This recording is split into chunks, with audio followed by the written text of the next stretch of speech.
హల్లెలూయా. 4వది ఏం చెప్పాడు చూడండి, యోహాను సువార్త 20:29.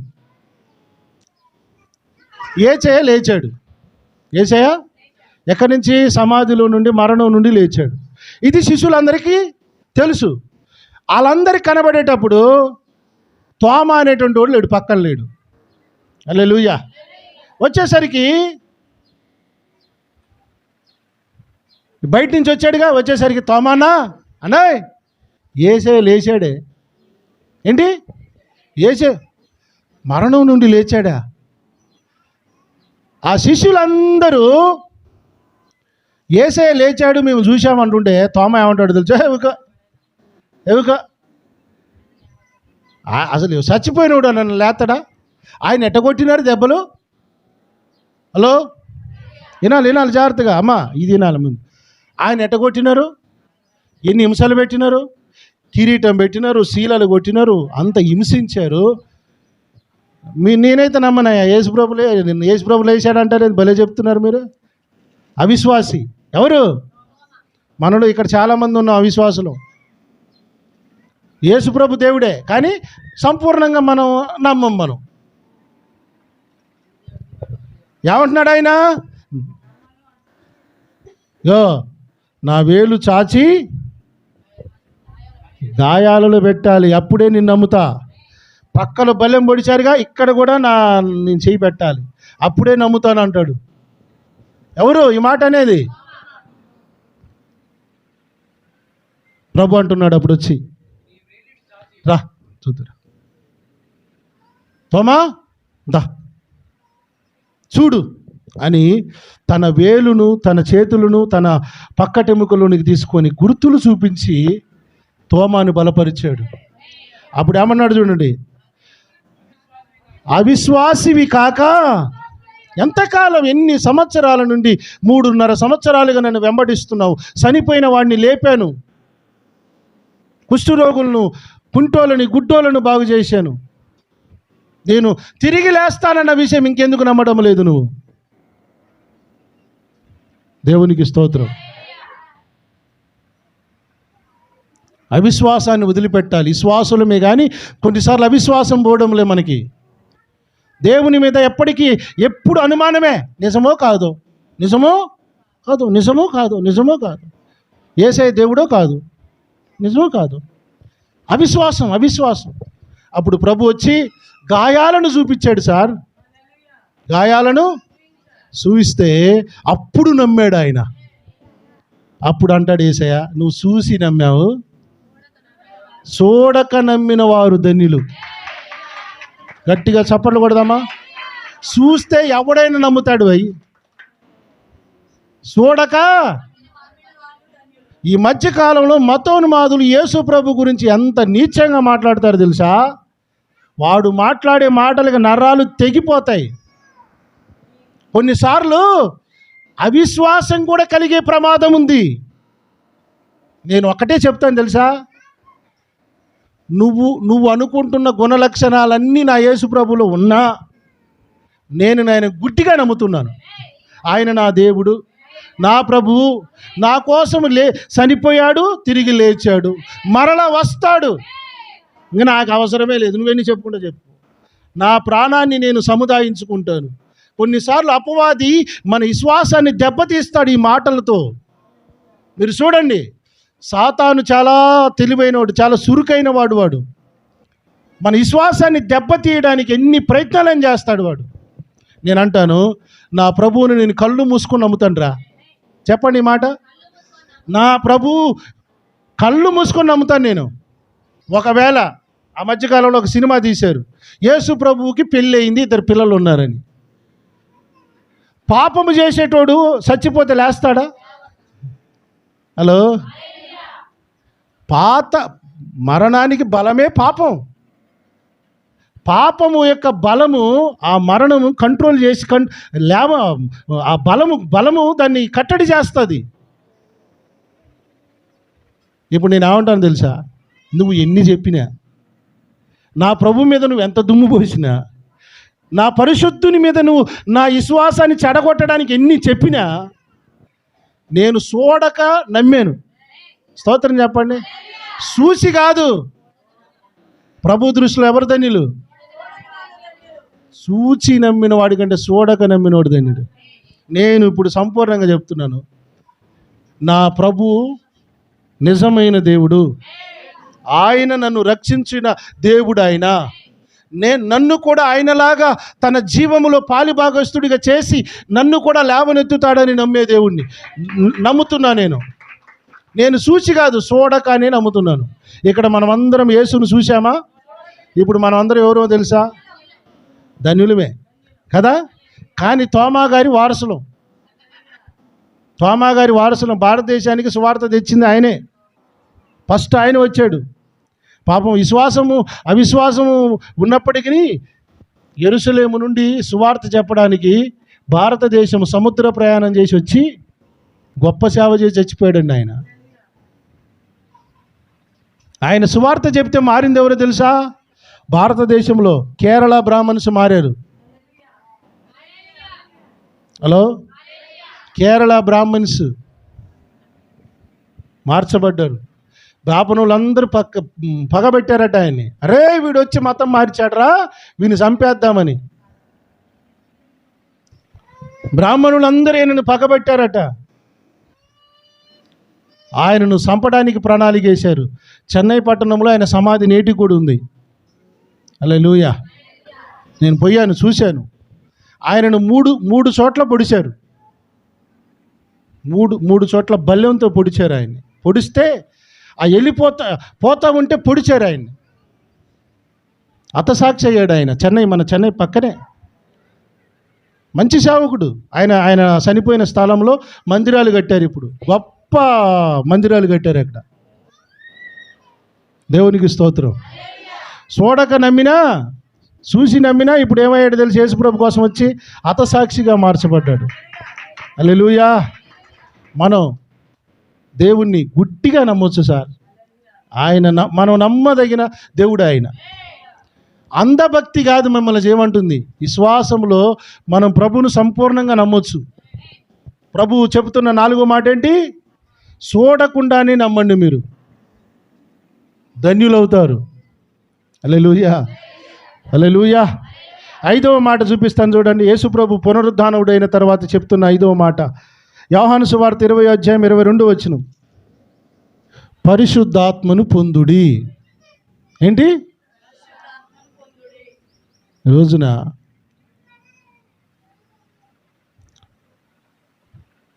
మనందరికీ అత్యంత అవసరమైన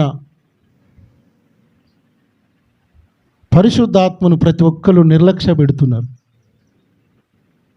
పరిశుద్ధాత్మ విషయంలో చాలామంది నిర్లక్ష్యంగా ఉంటున్నారు. ప్రభు అయిన యేసయ్య లేచిన తర్వాత చెప్తున్న మాట ఇది, పరిశుద్ధాత్మను పొందుకోండి. పరిశుద్ధాత్మను పొందుకోవడం వల్ల వచ్చే లాభాలు చాలా ఉన్నాయి. పరిశుద్ధాత్మ అంటే చాలామంది అనుకుంటున్నట్టుగా ఊగడమో, మొత్తుకోవడమో, కేకలేయడమో కాదు. పరిశుద్ధాత్ముడు మన జీవితాన్ని క్రమపరుస్తాడు, గుణపరుస్తాడు. క్రమము గుణము వస్తుంది పరిశుద్ధాత్ముడు ఉంటే. క్రమము గుణము. పరిశుద్ధాత్మ దేవుడు ఉన్న మనుషులకు ఇచ్చిన కృప ఏంటో తెలుసా? మీరు ఎవరి పాపాలు క్షమించినా వారి పాపాలు క్షమించబడతాయి. పరిశుద్ధాత్మను పొందుకున్న వాళ్ళు ప్రార్థన చేసేటప్పుడు ఏం చేయాలో తెలుసా? ప్రభువా వీరి పాపములు క్షమించు అన్నామనుకోండి, ఆ పాపాలు పోతాయి. ఒకవేళ ఈ పాపాలు ఉండని ప్రభువా వీడి పాపములు సచ్చును కాకంటే వాడు అట్నే చస్తాడు. దేవునికి స్తోత్రం. నీ మాట సుత్తె వంటిది అన్నాడు ప్రభు. అందుకని కొన్నిసార్లు కోపం వచ్చిన, ఆవేశం వచ్చిన కొన్ని మాటలు కొన్నిసార్లు స్లిప్ కావడానికి కొంచెం ఆలోచిస్తున్నాం. ఎందుకంటే మళ్ళా లేనిపోని శాపాలు తగిలి ఆడబోతారు అని. స్తోత్రం చెప్పండి. ప్రభువే చెప్పాడు, పరిశుద్ధాత్మను పొందుకోండి. మీరు ఎవరి పాపాలు క్షమిస్తారో దేవునికి మహిమ కలుగును. పరిశుద్ధాత్మను నిర్లక్ష్యం చేయకండి. పరిశుద్ధాత్మ దేవుడు కేవలం మాటలకో మొత్తుకోవడానికో సంబంధించిన వాడు కాదు. ఆయన జీవితాలను క్రమపరుస్తాడు, గుణపరుస్తాడు. పరిశుద్ధాత్మ దేవుడు మీ మీదికి వస్తే మీరు శక్తి పొందుతారని చెప్పాడు. ఏమొస్తుంది? శక్తి. పరిశుద్ధాత్మను పొందుకున్న వాళ్ళని ఈజీగా ఇట్టే గమనించేయచ్చు. వారి క్రియలు, వారి జీవితం అంతా కూడా ఆటోమేటిక్గా క్లియర్ క్రిస్టల్గా కనబడుతుంది. హల్లెలూయా. పరిశుద్ధాత్మ దేవుడిని కలిగినటువంటి వారిని ఆ పరిశుద్ధాత్మ దేవుడు ఖాళీగా ఉండనీయడు. వాళ్ళను వాడుకుంటూ ఉంటాడు. ఆయన వాడుకుంటూనే ఉంటాడు, సానబెడుతూనే ఉంటాడు, రుద్దుతూనే ఉంటాడు, సిద్ధపరుస్తూనే ఉంటాడు. పరిశుద్ధాత్మ దేవుని చేతిలో పడిన వారు పదునైన ఆయుధంగా తయారవుతారు. పదునుగా ఉంటారు బిడ్డలారా, చురుకుగా ఉంటారు.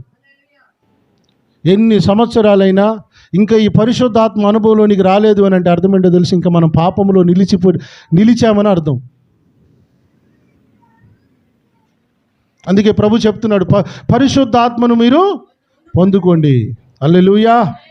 ఆరవ మాట చూద్దాం. చూడండి, లూకాసు వార్త 24:48. లూకాసు వార్త 24:48. మనము మందిరము దాటినాము అనంటే యేసుకు సాక్షులుగా ఉండాలి. ఏం సాక్షులు? మనల్ని నమ్మి తన పనిని చేతిలో పెట్టాడు, తన మాటలు చెప్పాలని. నువ్వు ఆడికి వెళ్ళొచ్చావు ఈరోజు. ఏం జరిగింది అలా మందిరంలో? కనీసము రోజుకి ఒక్కరికైనా నీ సాక్ష్యం చెప్పు. నీ సాక్ష్యమైనా చెప్పు, దేవుని సాక్ష్యమైనా చెప్పు. ఈ రోజున సంఘాలలో ఇది లేదు. ఆత్మలు రక్షించబడకపోవడానికి కారణం ఏందో తెలుసా? సాక్షులుగా ఉండడం లేదు. ఉంటే ఒకటి యేసయ్య చెప్తున్నాడు, నాకు సాక్షులుగా మీరు ఉండాలి. మీరు ఒక సేవకుడిగా నేను మీకు చెప్తున్నాను, ప్రతిరోజు ఒక్కరికైనా మీరు మీ సాక్ష్యం చెప్పండి. మీరేంటో మీకు అర్థమైంది. ఇంప్రూవ్ అవుతారు. నువ్వు ఎలా దేవుని నమ్ముకున్నావు? ప్రభుని నమ్మిన తర్వాత నీకు జరిగిన మేలేంటి? సాక్ష్యం చెప్పాలి. ప్రతిరోజు ఒక్కరికైనా సాక్ష్యం చెప్పాలి. ప్రభువుకు సాక్షులుగా ఉండాలి మనం. హల్లెలూయా. నీ గురించైనా చెప్పు, లేదా దేవుని గురించైనా చెప్పు. ఇది చెప్పని వాళ్ళు సాక్షులు కాదు. ఇది చెప్పనోళ్ళు సాక్షులు కాదు. సాక్షులుగా ఉండాలి మనం. ఇబ్బందుల్లో ఉన్నవారికి, శ్రమలలో ఉన్న వాళ్ళకి మన మాటలు ధైర్యం కలిగించాలి. యేసు ప్రభు ఉన్నాడన్న ధైర్యం కలిగించాలి. హల్లెలూయా. సాక్షులుగా ఉండాలి. నేను చెప్పండి, నేను దేవునికి సాక్షిగా ఉంటాను. కుడి చేయి లేపండి. నేను దేవునికి సాక్షిగా ఉంటాను. హల్లెలూయా. ఆరోది ఇది. 7వ మాట ఏం చెప్పాడో చూడండి. మార్కు సువార్త 16:15. సాక్ష్యం చెప్పాలి, సువార్త కూడా చెప్పాలి. ఈస్టర్ ఆరాధనలో మీ అందరికీ ఒక సేవకుడిగా ఇస్తున్న సందేశం ఏంటో తెలుసా? ప్రభు ఇస్తున్న ఆయన సేవకుడిగా మాట్లాడుతున్నాను. సువార్తను ప్రకటించండి. యేసు ప్రభు వారు మరణం నుండి లేచిన తర్వాత 7 మాటలు ఖండితంగా చెప్పాడు. అందులో చివరిది ఏంటో తెలుసా? సువార్త ప్రకటించాలి. హల్లెలూయా. సువార్త ప్రకటన ఈ రోజున లోకంలో ఉన్న అజ్ఞానాన్ని తొలగిస్తుంది, పాప బంధకాలు విడిపిస్తుంది. అందుకనే చూడండి, సైతానుగాడు ఏం ప్రకటించనేట్లేదు. హల్లెలూయా.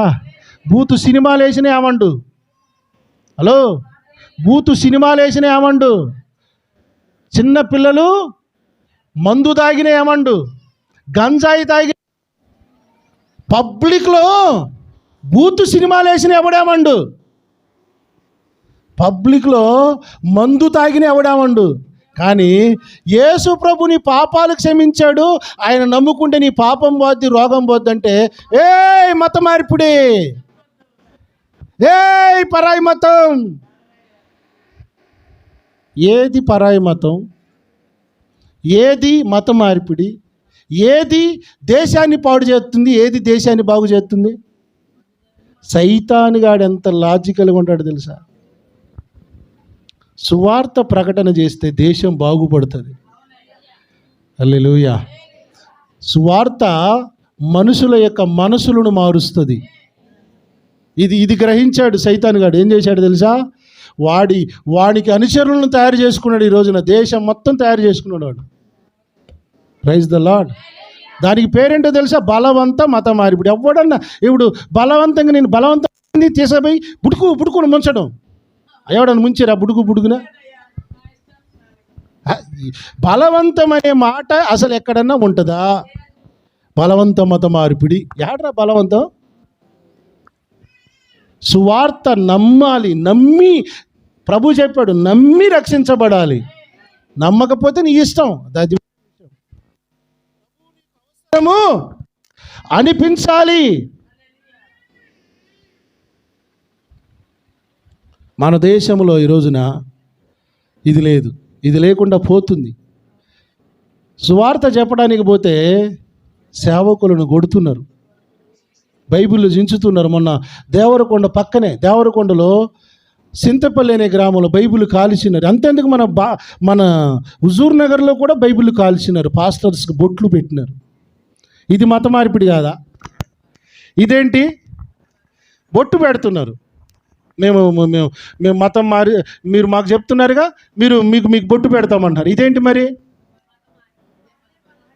ఇప్పుడు నీకు కేవలము కరపత్రిక మాత్రం ఇవ్వగలుగుతారు, బైబిల్ మాత్రం ఇవ్వగలుగుతారు. ఇష్టం ఉంటే పట్టుకుంటావు, నీకు నచ్చలేదనుకో ఇంట్లో చేసేపు అలమారలో పెట్టుకుంటావు. అంతేగా? ఇప్పుడు డైరెక్ట్గా వచ్చి బొట్టు పెడుతున్నావు, దాని అర్థం ఏంటి? ఇది బలవంతం కాదా? ఏది ప్రమాదకరమైంది? సువార్త మనిషిని రక్షిస్తుంది, మతం మనిషిని చంపుతుంది, సువార్త మనిషిని బ్రతికిస్తుంది. సైతాన్ గాడికి అది తెలుసు. ఇప్పుడు అందరు యేసుప్రభు వైపు తిరిగారనుకోండి, మరి అంతరాలకి ఎవడు వస్తాడురా? భూత వైద్యం ఎవడు వస్తాడురా?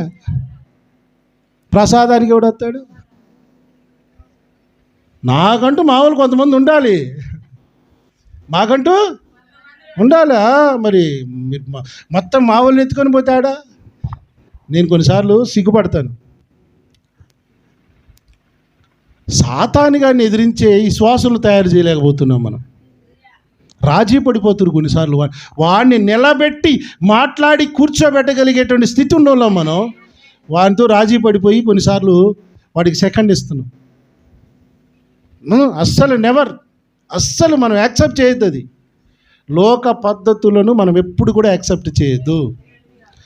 యాక్సెప్ట్ అయినా మనకు వాడు ఏమంటాడు తెలుసా? ఇట్స్ మై ప్రాపర్టీ, ఇది నా ఆస్తి అంటావా లేదా?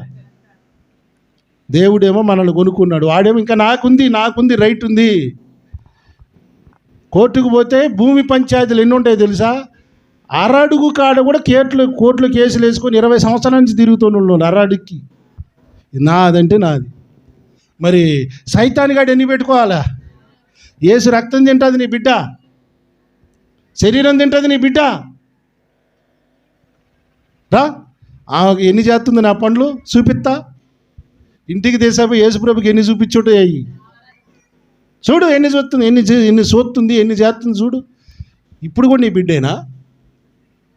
ప్రభువుకు ఒక మనసు ఉంది, నా బిడ్డే. ఎప్పుడో ఒకసారి మారుతారు కదా, స్తోత్రం చెప్పండి, మారుతారు కదా. అందుకని మందిరాలలో సేవకుల ద్వారా మాట్లాడేది ఎందుకంటే మారాలని. మందిరానికి ఆచారంగా రాకండి. ఇట్ ఇస్ ద స్పిరిచువల్, ఆత్మీయ సహవాసం. ఇది ఇక్కడ మార్పు చెందితే మనం దేవుని సొత్తు అవుతాం. దేవునికి ఒక ఆశ ఏంటో తెలుసా? మనం మారుతామని ఆశ. నాదే, నా బిడ్డే ముద్ర వేసుకున్నాడు సార్ మన మీద. ముద్ర ఉంది. ముద్ర బాప్తిస్మము ఎప్పుడు పొందుకున్నామో మనల్ని ముద్రించుకున్నాడు ప్రభు. సైతాన్ గాడి ప్లాన్ ఏంటో తెలుసా? మీరు సంతకెళ్ళండి. హలో, సంతకెళ్ళిన తర్వాత 20 గొర్రెలను కొనుక్కున్నాక ఆ గొల్లాయన చేసే పని ఏంటో తెలుసా? ఈ గొర్రెలు నాయని రంగేసుకుంటాడు. వేసుకుంటాడా లేదా? 100 గొర్రెలున్న ఈ 15 గుర్తుపెట్టుకుంటున్నాడు. ఎర్రదో నల్లదో ఏదో ఒకటి ఆకు పూసి ఇది నా గొర్రె అంటాడా లేదా? కొనుక్కున్న తర్వాత నా గొర్రె. అది 500 గొర్రెల్లో ఉన్న ఈ గొర్రెల్ని గుర్తుపడతాడు.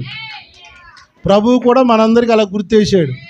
బాప్తిస్మము ద్వారా హల్లెలూయా వీళ్ళు నా వాళ్ళే, వీళ్ళు గొర్రె అని అంటున్నామంటే అది సాధుజీవు. బైబిల్లో రాయబడింది విశ్వాసులు గొర్రెలకే సూచన. వాడు అంటాడు మీరు గొర్రెలు అరే గొర్రెలు వేరా, మరి మీరెవర్రా? మీరు మేకలు కూడా కాదు, ఇది జాతి గొర్రె. మమ్మల్ని ప్రభువు గొర్రెలుగా చేసాడు. మేము సాధు జంతువులం. ప్రభువును మాకు మాదిరి, మా కాపరి ప్రభు. ఆయన చెప్పిన దారిలో ఆయన దుడ్డుగారు ఎలా చూపిస్తే అలా వెళ్తాం. స్తోత్రం చెప్పండి. గొర్రె బిడ్డలు, అరే గొర్రె బిడ్డలు వాడి ఏంటంటే అసూయ. దేవుని బిడ్డలన్నా సేవకులన్నా భయంకరమైన అసూయతో కడుపులో ఇంతలా ఉబ్బరం అండి. వాళ్ళకి అసూయ ద్వేషంతో బతుకుతుంటారు. ఎవరికి అన్యాయం చేశాం సార్? ఏమైనా బీర్ షాప్ పెట్టుకొని మందు తాగంటని దాపుతున్నామా? ఏమండి స్తోత్రం చెప్తామా? భారతదేశంలో స్కూళ్ళకి ఎదురుగా వైన్ షాపులు ఉన్నాయి. దమ్ముంటే తీసేద్దాంపా. స్కూళ్ళు పిల్లలు చదువుకునే స్కూళ్ళు ఎదురుగా వైన్ షాపులు ఉన్నాయి, తీసేద్దాంపా. బయటికి వ్యభిచార కొంపలు ఉన్నాయి, మానిపిద్దాంపా. గంజాయి తాగుతున్నారు చిన్న పిల్లలు, మారుపుదాంపా. గంజాయి లేకుండా నిర్మూలిద్దాంపా. మీరు బాగా చూశారా? ఈ మధ్యకాలంలో 16-17 సంవత్సరాల మగ పిల్లలు కొజ్జాలుగా తయారవుతున్నారు. దీన్ని మారుదాం బట్టు. దీని గురించి ఎందుకు మాట్లాడరైనా మాటలు తెలియదైనా, సబ్జెక్ట్ లేదైనా. 17 సంవత్సరాలు 16-14 సంవత్సరాల పిల్లలు ఈ రోజున కొజ్జాలుగా తయారవుతున్నారు. ఎందుకు తయారు చేస్తున్నారు వాళ్ళని? 15-20 సంవత్సరాల క్రితం నపంచకులు ఇజ్రాలు అంటే ఎవరో తెలుసా? తల్లి కడుపులో నుంచే పుట్టినప్పుడు వానికి హార్మోన్స్ పనిచేయక, హార్మోన్స్ సరిగా లేక వాని శరీర స్థితి సరిగా లేక తయారయ్యేవాడు. ఇప్పుడు ప్రజెంట్ భార్య ఉంటుంది, పిల్లలు ఉంటారు, వాడు కూడా చీర కట్టుకొని తిరుగుతున్నాడు. ఆపరేషన్ చేసుకున్నారు. ఇప్పుడు దాని గురించి ఎందుకో మాట్లాడతాం. హిప్నటైజ్ చేసి వాళ్ళందరినీ నపంచకులుగా మార్చేశారు. హిప్నటైజ్ అంటే వశీకరణ మందు. అందుకనే పిల్లలారా గుర్తుపెట్టుకోండి, యవనస్తులు ఆడపిల్లలైనా మగవాళ్ళైనా ఒంటరిగా రైళ్లలో కానీ బస్సులో ట్రావెల్ చేయొద్దు.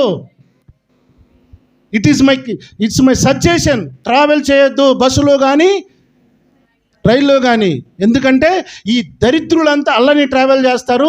పిల్లలకు మందు పూసి మరుగు మందు చేసి వాళ్ళని వశపరుచుకొని మీ పిల్లలు మీ చేతికి రాకుండా చేస్తారు. గుర్తుపెట్టుకోండి. ఒక్కసారి వాళ్ళ చేతిలో పడ్డాడా ఇంక అమ్మ నాన్న ఎవ్వడు గుర్తుకురాడు. గత 10 సంవత్సరాలుగా ఈ తంతు జరుగుతుంది. దీని గురించి ఎవడు మాట్లాడతలేదు. 10 ఏండ్లు బట్టి ఈ 10 ఏండ్లు అవుతుంది సార్. మన చర్చిలో అందరూ భార్యాభర్తలు ఉన్నోళ్ళే ఉన్నారు. స్తోత్రం చెప్పండి. ఇంకో 10 సంవత్సరాల తర్వాత ఒకవేళ నేను లేకపోతే, ప్రభు రాకపోతే, మగోళ్ళు పెళ్ళిళ్ళు చేసుకొని is my husband, is my wife అని చెప్పుకునే రోజులు రాబోతున్నాయి. గే మ్యారేజెస్ మగోళ్ళు చేసుకో చట్టం వచ్చింది సార్. భారతదేశం మగోళ్ళు చేసుకుంటున్నారు. దీన్ని ఎందుకు ఆపో? సువార్త ఆపుతావు. దీన్ని ఎందుకో ఈ భయంకరమైన పాపాన్ని ఆపు, సువార్తను ఆపుతావు. ప్రశ్నించేవాడు లేక ఈ రోజున అంధకారంలోనికి వెళ్ళిపోయింది దేశం. అందుకే ప్రభు చెప్తున్నాడు, సర్వలోకానికి సువార్త చెప్పండి. ఎవడు అడ్డుకున్నా, ఎవడు కొట్టినా, ఎవడు తిట్టినా. ఎందుకు మాకు పిచ్చా? ఎందుకు సువార్త చెప్తున్నావు? ఎందుకు ప్రయాసపడుతున్నావు? నలిగిపోతున్నావు, కరిగిపోతున్నావు. ఎవడో డబ్బులు ఇస్తాడనా? డబ్బులు ఇస్తే సుఖపడాలి కదా సార్. ఎందుకు కష్టపడుతున్నావు? ఎందుకు దెబ్బలు తింటున్నావు? ఎందుకు పొడిపించుకుంటున్నావు? ఎందుకు కాల్పించుకుంటున్నావు? ప్రాణం అంటే మాకు కూడా ప్రీతే కదా సార్. మాకు కూడా భార్య ఉంది, మాకు కూడా పిల్లలు ఉన్నారు. ఎందుకు సార్ దెబ్బలు తినడానికి కూడా ఇష్టపడుతున్నావు? భారం సార్ అది. ప్రభువుని గురించి చెప్పాలన్న భారం. సువార్తను ప్రకటించకపోతే నాకు శ్రమ అన్నాడు పౌలు. అవును, శ్రమని ఇష్టపడతాడు సార్ నిజమైన క్రైస్తవుడు, సుఖపడటానికి కాదు. శ్రమ, అరెస్ట్ చేస్తారని తెలుసు, కొడతారని తెలుసు, అయినా దేవుని కొరకు ఎంత దూరం పోవడానికైనా ఈ రోజున స్వార్థికులు బయటకు వస్తున్నారు. దైవజనులు చాలామంది ఇప్పటికీ కూడా జైళ్ళల్లో మగ్గుతున్నారు. చాలామంది ఆర్థికంగా చితికిపోతున్నారు. బాధ ఏందో తెలుసా? యేసు ప్రభు వాళ్ళకి తెలియాలి. యేసు ప్రభు లేకుండా చచ్చిపోతే నరకానికి పోతారు, పాతాళానికి వెళుతారు. యేసు ప్రభు లేకుండా వీళ్ళు చచ్చిపోతే భయంకరంగా వ్యాధన పడతారు. ఇదే సార్ మా బాధ. యేసు ప్రభు సువార్త చెప్పమన్నది ఇందుకే. నమ్మి బాప్తిస్మం పొందిన వాడు రక్షించబడతాడు, నమ్మని వానికి శిక్ష విధించబడతాడు. ప్రతి క్రైస్తవునికి భారం ఏంటో తెలుసా? సువార్త చెప్పడం. ఆ భారాన్ని ఈ రోజున మేము నింపుకొని బయటికి వెళ్తున్నాం. ఎంత సులకనగా చేస్తున్నాడు తెలుసా? నేను ఒక ఫోటో చూశాను సోషల్ మీడియాలో.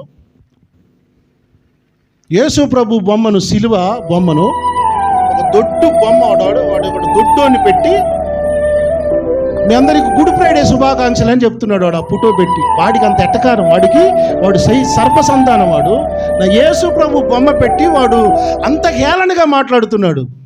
నేను ఒక క్షణం ఏడ్చాను. ప్రభువా, ఆ రోజు మా కోసం హింసపడ్డావు, ఈరోజు కూడా ఈ దుర్మార్గులతో నువ్వు అవమానపరచబడుతున్నావు నాయన, క్షమించయ్య మా దేశాన్ని అని నాలో నేను ఏడ్చాను. అయినా ప్రభు క్షమిస్తున్నాడు.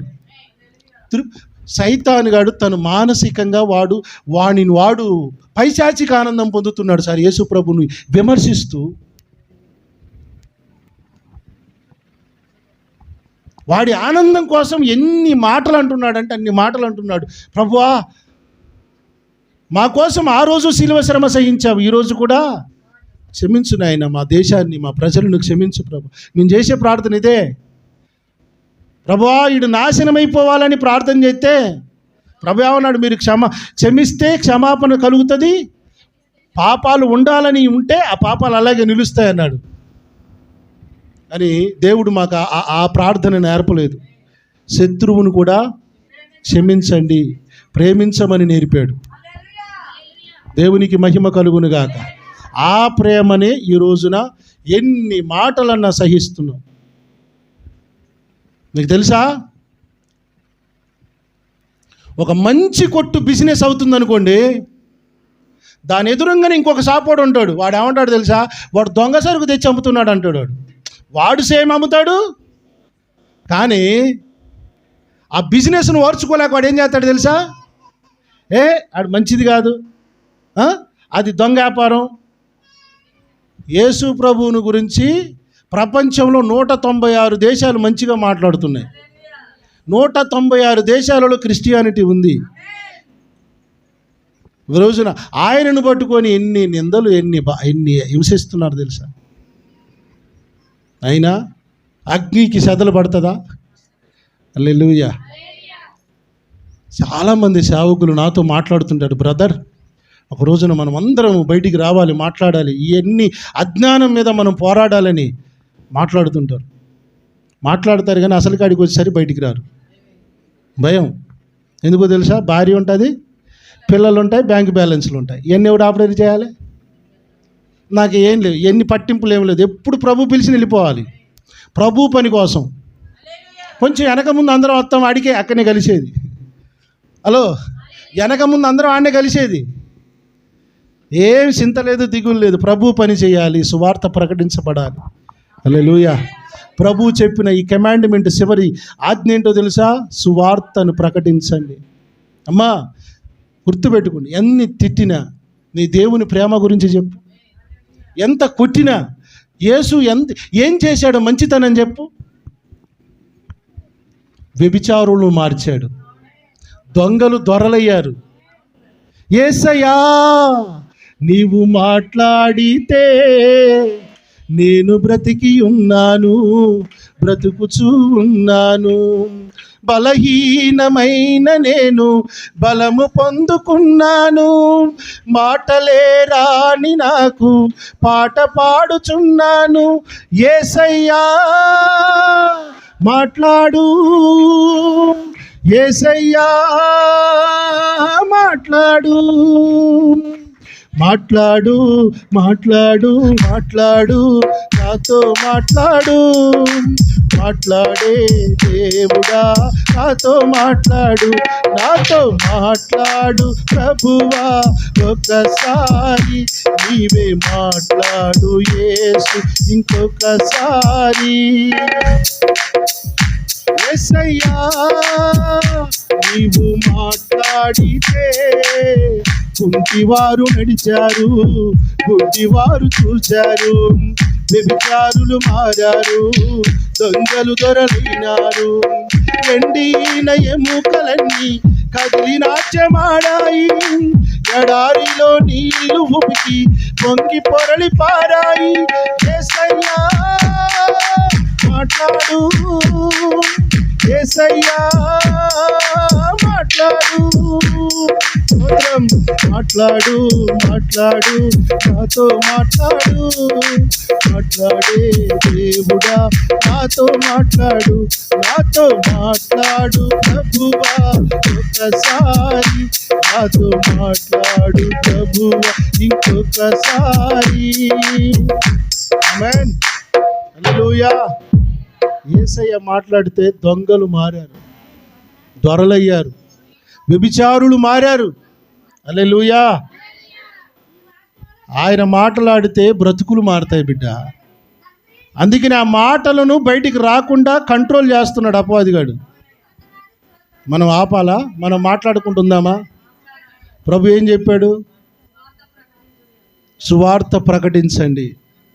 రోజుకి కనీసం ఒక్కరికైనా క్రైస్తవులుగా ప్రతి ఒక్కరు సువార్త చెప్పాలి. కనీసం ఒక్కరికైనా సువార్త చెప్పాలి. వాడు